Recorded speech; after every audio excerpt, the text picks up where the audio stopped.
Hi everyone, it's Natalie here. Welcome to my channel. This is exciting.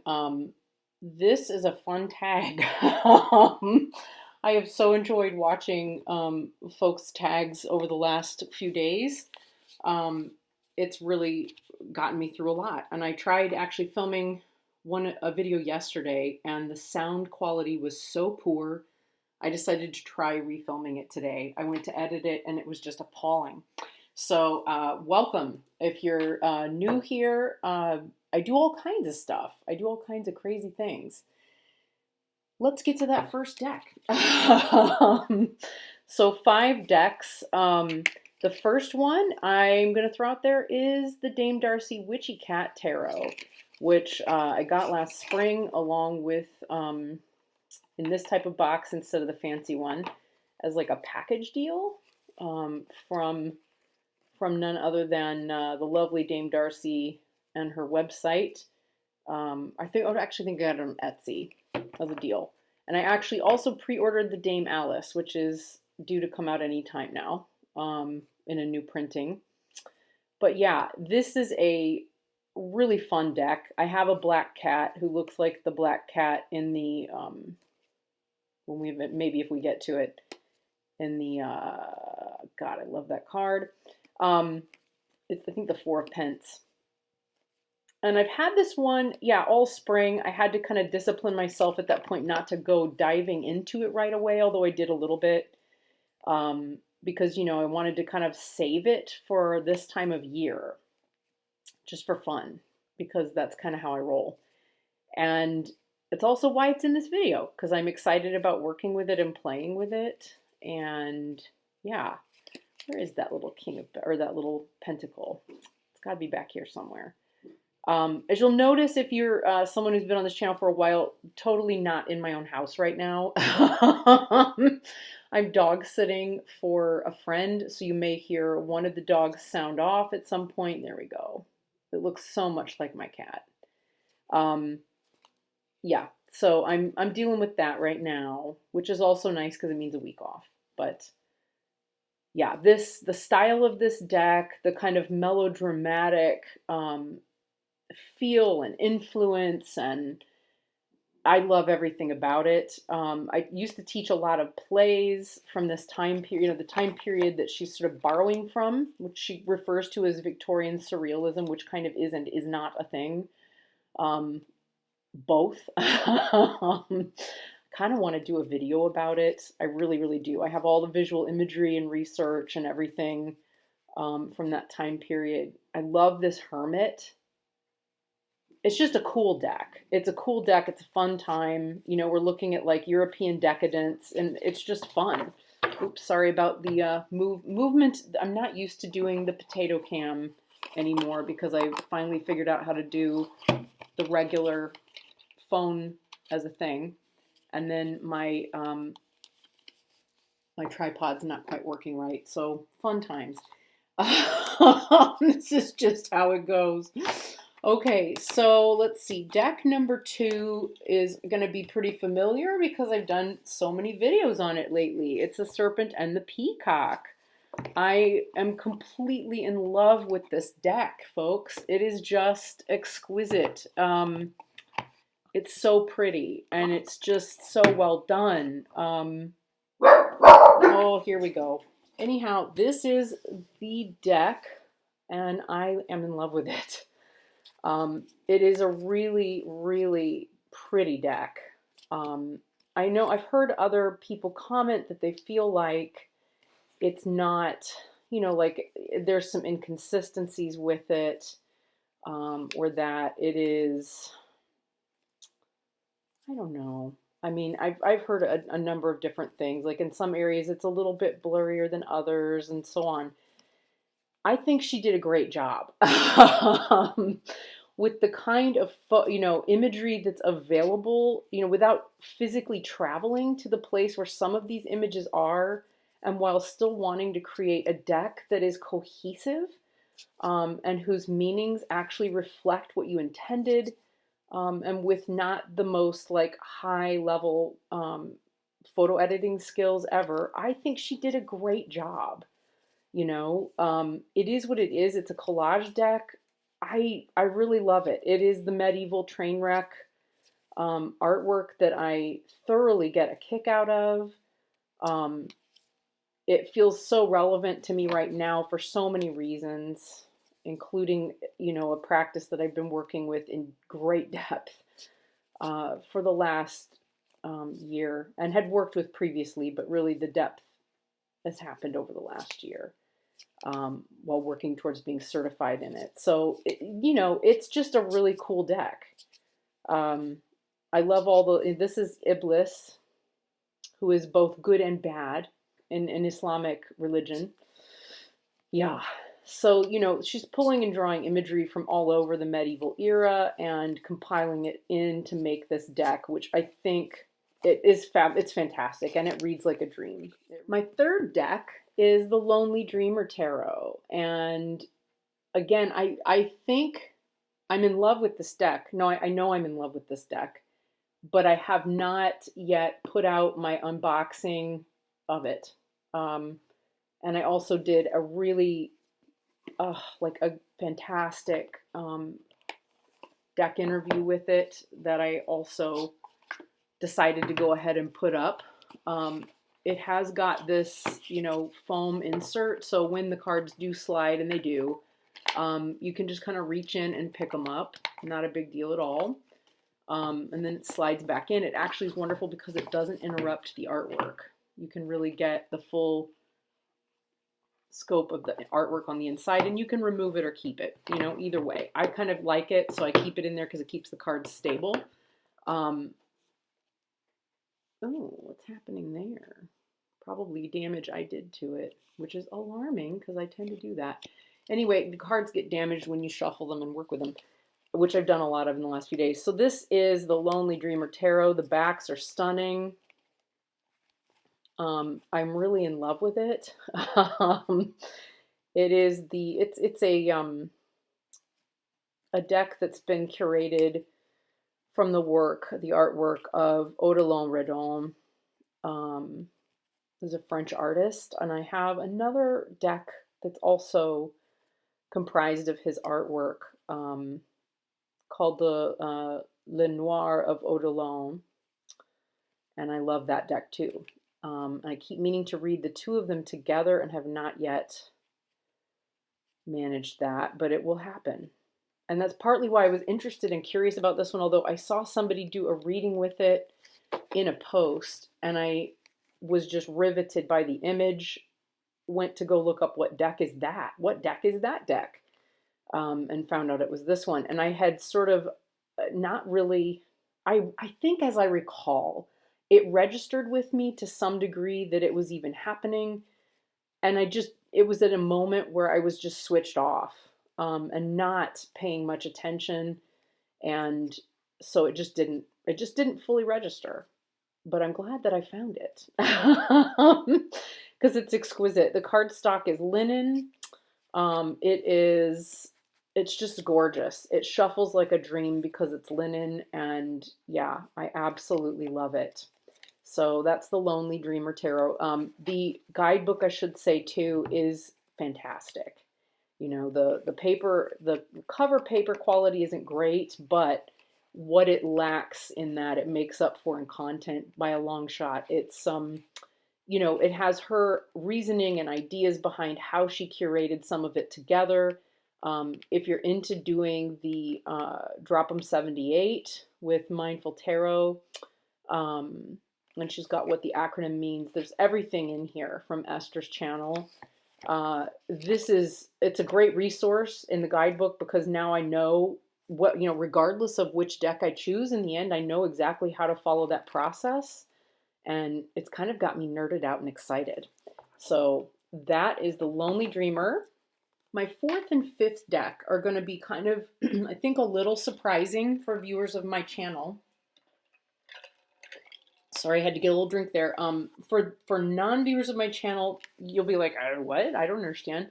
Again, I have not yet put out the video doing the unboxing, but a couple of days ago, this finally arrived. It is a 1930 Tarot de Marseille, it's a facsimile copy of the BP Grimaud copy done by Vieux, Monde, Express. And it's really beautiful. I'm absolutely eating it up and loving it. I did, in the time since I did the unboxing, I have gone through and researched a little bit just to find out, like, it does have like a little, you know, it is very basic, spreads and basic meanings that, you know, you could look up anywhere, but at least you have it there if you need it. I did want to find out, like, is it really that dark? You know, like, is it really this kind of, is this how the cardstock really looks? Because yeah, the cards look really dark. And as I said dark, I was like, wait, has my screen gone dark? Because all of a sudden everything feels dark. And it had. So yeah, the color palette here, sorry about the screen glare. It is again the potato cam laptop. They're more like teal, burgundy, and like a mustard yellow gold color, like a deep yellow gold. I personally prefer it, but I kind of thought, I wonder if it actually was that color, or if the facsimile copy that he got was a little darker, or as I was saying about the coloration, it is not typical of a 1930s, you know, or even it's close to a 1940. The 1940 copy, vintage copy that I found online with an antiquarian bookseller is closer to these colors, but that was the only one I saw that was remotely close to it. The rest of them really do look like the one that I used to have. That was the first deck I ever read with, and fell in love with the tarot while reading with it. It's beautiful, but I prefer the color like this to the more primary color look. I have to say, I had a primary color version that I found a couple years ago to replace the one I used to have, and I really never used it. And it was because just the primary colors and color scheme, I just found that too much. It just was too much. This is much softer on my eyes somehow, and on my psyche. It feels a little bit more complex. It has more of a 1930s kind of dark feel to it. You know, the backings are not so much white or the backgrounds are not so much white as they are cream. The backings are just a plain teal color, but it's gorgeous. And I really love it. And when I saw it online, I thought probably I'm going to work with that. So anyway, there's a walkthrough and unboxing of it coming up soon. So, you know, look for that. It'll be there. But that's deck number 4. Deck number 5 is the Trionfi de la Luna, Paradoxical. So I've had this one a long time, and I really love it. I edged it in purple with a purple chisel tip, and I just put it back in order yesterday after I did my original walkthrough because, or you know, copy it version of this video, because I realized there are just some areas I really need to get to know better once again. I really love this deck, and I will say I read it totally differently than I do any other TDM style deck, or, you know, ancient tarot, historical tarot style deck. It is different. I do prefer to leave in both the Lightning and the Tower, because to me they feel like different cards with different meanings. And if both come up in the same reading, that tells you something. Similar to the Devil, these two devils, this one obviously like the Vieux, they just, I don't know, they just read very differently to me. This one is going away in the same way that the Fool is. But this devil is headed a completely different direction. You know, are they confronting one another? Obviously, I'm a directional reader as well when I work with, well, I'm kind of a directional reader in general, actually. Doesn't really matter what deck it is. I just got into reading directionally. years ago, I think probably when I started, and that hasn't changed. So again, the star, these two stars mean something totally different to me. So I keep both of them in. And similarly, these two types of judgment are very different. They're just completely different. So I keep both of them in when I am not sure which to keep in. I have taken one or the other out before. Usually it's that one. So I'll keep this guy in and ditch the more traditional angels. I like the burning in hell version, or being eaten alive by a beast version of judgment. But they feel different to me for obvious reasons. And then the world. Yeah. And I love the flourishes. And another thing I really love about this deck, among, so many other things, which, is just how it's just so detailed and beautiful. The artwork is beautiful. Yeah. And the meaning and significance. Something else that comes up for me in this deck too, again, because of direction, right, is that the pentacles, or the deniers, coins, face different directions. So the odd numbers face left, the even numbers face right. So you get this lovely chorus of faces commenting on the action taking place. And I find that to be, for me, like, reading visually is just an inescapable facet of this deck that I just won't change. I can't. Yeah, it's how I work with it. That's just it. And I kind of mesh, because of the way that Valenza does, I end up sort of meshing like a more open reading style, or I guess classic style of, reading them, with a more contemporary one, because there are ways in which it's clear to me he's done that. But it has its own way of being read. I mean, it just does. And it is not purely Marseille, and it's definitely not RWS, but it does have a contemporary feel. Does that make sense? Yeah. So anyway, love this one. Felt a need to pull it back out, play with it, and read with it. It's amazing. So there we go. So those are my decks. As for the books, so as you may have gathered, I am getting really more interested in going back into kind of old, ancient tarots, classic tarots, historical tarots, which is something I've always been curious about and interested in. I love nerding about it. I just haven't felt necessarily compelled to read with those decks, but I have of late. And so right now I'm reading Untold Tarot by Kathleen Matthews. I believe that is how she pronounces her name, because she's Welsh. But anyway, this is a remarkable resource. And I, for a minute, have had that sort of like, Nat, you're doing it wrong. You've been doing it wrong the whole time with this.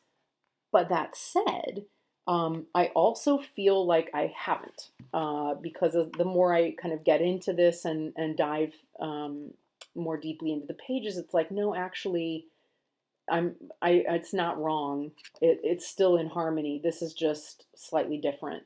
And I'm kind of just trying to decide, do I want to, do I want to shift the way I read TDM? Do I want to keep it? Do I want to just enrich what I already know? I don't know. That's the question. That is the question of the moment. So that said, I think it is a really, really rich book. It is full of, the images are amazing, as is the way she uses them, the way she instructs, obviously with visual, it's beautiful. The book is beautiful. It is full of, it's just full of it. It's full of all kinds of good stuff. I love it. So yeah, can't recommend it highly enough. I know a lot of other people have also recommended it. It's a really good book. Yeah. So that's my first book. My second book, for the moment anyway, is the Serpent and the Peacock Tarot Guidebook. It is full of fascinating interpretations of the cards. I mean, honestly, I could pull this out and just read it by itself all day. And in fact, at moments I have just gone through several cards in a row and just enjoyed it. You know, where you get something like 3 different interpretations of the Nine of Swords, right? With different imagery, you know, and paintings that she's borrowed from. She finds a way of basically creating a really solid interpretation of what she feels the Nine of Swords is really about. And then she weaves it together really articulately and cleverly with what the painting is, what it's about, and the story behind it. So in addition to getting a really cool interpretation of the cards and sort of her way of justifying why she's chosen to use the imagery that she has, you then also kind of get like a mini art history lesson along with it. And so it made me feel better actually about using, you know, I kept 2 different Nine of Swords cards in there, this one and this one. They have completely different meanings, you know, based on their connotations. The meanings are the same, they're anchored, they're solid, but the connotations behind each card are so different that it seems justifiable to keep them both in, if that makes sense. I'm loving it. It's a brilliant, well-written book. She does not leave any stone unturned. She's really good at justifying her choices, and her definitions of the cards are just really solid. So love that book and highly recommend it. I've got 2 other books, and because I don't have them with me because I'm not at home, I can't actually do the same thing. So I'm just going to put them in the description box, and I'm going to throw an image of both of them up on the screen. The first one is Robert M. Place's book, the title of which you'll see here. If you have any of his books, or sorry, any of his decks that are in any way alchemical or related to the alchemical tarot, and you'll know because they probably because they are. This will give you a deeper insight and understanding of the history of tarot alongside how he has formulated his interpretation of the cards from an alchemical perspective. There's just no way to, an alchemical and Platonic, I should say, too, perspective, because Neoplatonism features really strongly in his work and influences it a great deal. Even when you look at the Buddha Tarot, honestly, it's still in there. So I highly recommend it. It's a really fantastic book, whether or not you even have any of his decks. But if you're like me and you pretty much have all of them, then at least the ones that are available right now, you're going to love it. The second book that I want to recommend is Holistic Tarot by Benebell. It is a really fantastic book, whether you are learning the tarot from a foundational perspective or whether you're a more advanced reader. You're going to find topics and information in there of tremendous interest. It's accessible, it's clear, and it's just extremely well written as well as comprehensive. So again, highly recommended.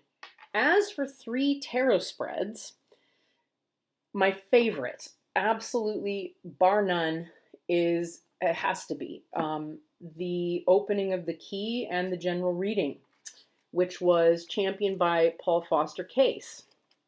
So in that one, which you can actually find really well pulled together in Benebell book, Holistic Tarot, that I just mentioned, you can find everything that you would possibly need to be able to do that spread in that book. It's all there. Within it, you find, I've got these pulled out for a reason, you find a significator. You start with that. So the querent chooses a significator. Paul Foster Case often recommends that you choose the High Priestess or the Magician, depending on whether you identify as male or female. But in this case, right, that's kind of, gender is the binary is represented, but the magician is both, right? So you could choose either one. I also feel like gender kind of comes out of the equation altogether. For me, I've used the magician, you know, for myself on a regular basis. I've used the high priestess. I've used kings or queens. I've used pages and knights. I don't think it really matters. What matters is that the significator you choose works well, either with what you're there to read about, or it works well with as a representation of you generally, right? So if you wanted to look at, say, a general career reading, for you, what is your, what card maybe represents your career? And I would say choose a major, because, majors and courts are going to be your friends here, because those are the ones that help us. So I've read for people with the Fool. When I do a general reading for the public, we just go on the Fool's journey. I've read using the Empress, Emperor, the Hierophant. When someone came to me about their work as an elected government person, the Lovers has been used before as a non-binary card. I've also used it for people doing a general, like, what's my love life looking like reading. What are you there to read about? That's how best way to choose, your birth card. That could work too. I read for someone once using the Chariot as their birth card, and that actually opened up the entire use of what a significator is and what it does for me. And that's when I started to stretch it. So like if I'm in a temperance year, where's Temperance? Do we have her here? Hangman? No, she's somewhere else. I did a year ahead reading using that, right? Because that was what I wanted to know about, is what's the year ahead, because I'm in a temperance year. So you just clarify your intention. You shuffle whatever your significator is back into the deck, right? You do your shuffling ritual, whatever that is. You then line your cards up, and you're going to you do them this way, boop, like this, and then you are going to divide them in half. It's a very fussy reading. It's a very fussy, but it works. In half again there, and then in half again there. And then going from right to left instead of left to right, you then are finding out from which pile, just by picking them up and going through them, where is your significator, right? And depending on where that significator is or what it is, let's imagine it was the High Priestess. She would be in the first pile, which corresponds with fire. You've got fire, water, or you've got wands, cups, swords, and pentacles. Okay, and then from there, if it shows up in the wands pile, we're talking about the High Priestess wants to know about her career, her spirituality, what inspires her, what moves her, what her purpose feels like, that type of thing, and so on for each of these. Then you get the other piles out of the way. You're only then working with this one. There's a whole list of astrological values and so forth. She's looking this way, so I'm setting out this circle like this, etc., all the way around, and then you count the cards. And you pull out the cards, that correspond with whatever the number was here, and then the number of the next card, and so on. So it is a little bit fussy, but let's say you do all of it, and you end up with 4 cards. You then just have those 4 cards left to read, right? Or let's say it's 5. I love it when it's 5, because then you've got a turning point in the reading, and you can go from there. So that's how that works, as a basic overview. The way I learned to do it and do it smoothly was I did it this is what Benebell recommended. I thought, well, hell, she seems to know what she's doing, so I'm going to try it. And it worked. 30 days in a row, I read for myself and did it every single day. And by the end of 30 days, I felt very confident and smooth about working with that spread. So it works. It's good. It is old-fashioned. It does mean that you've got positions of cards with no actual meaning. So if you're not confident with that, maybe it's not for you, but it's by far and away my absolute favorite. The next card spread that I like to work with is just a 3-card spread, right? So it would be 3 cards with no particular past, present, future meaning, etc. Just a blend of what are these 3 energies and what do they signify, right? Just 3 cards. The King of Cups, modified by Strength, modified by the King of Wands, right? What does that really mean? So in a situation like this, what's the strongest card? The strongest card is Strength, because it's a trump. The kings are there in support of that Strength card. This is just how I would read it. See also why I like the general reading. But looking at these 3 together, what we can find here is that Strength is perhaps a result of balancing the qualities of really knowing deeply who you are where it comes to your spirituality and what inspires you and what influences you to get up every morning and move forward in your life. What is your inner fire combined with what really touches your heart, and being the master of your own heart. And so finding the balance between those 2 things is where, Strength comes from, perhaps, right? Depends on what the querent is there for. It depends on how those 3 seem to feel in combination with the querent or their question. But that would be an immediate, obvious reading for me for these 3. So that's where I like to go with that. My third one, which again, I unfortunately don't have with me. It is a 5-card spread, as I recall. It is a self-compassion spread, and it's one I use on my website a lot. So you have a central card that talks about, and again, I don't have it, but perhaps I'll put a link to it, or a link to the video that I did about that spread in here, or the positions for it. It basically goes, it's a cross. Above, below, it's one of these. And it's a really, really good spread, because who doesn't need more self-compassion? Like, who doesn't need to look more closely at the ways in which self-compassion could play out for us, right?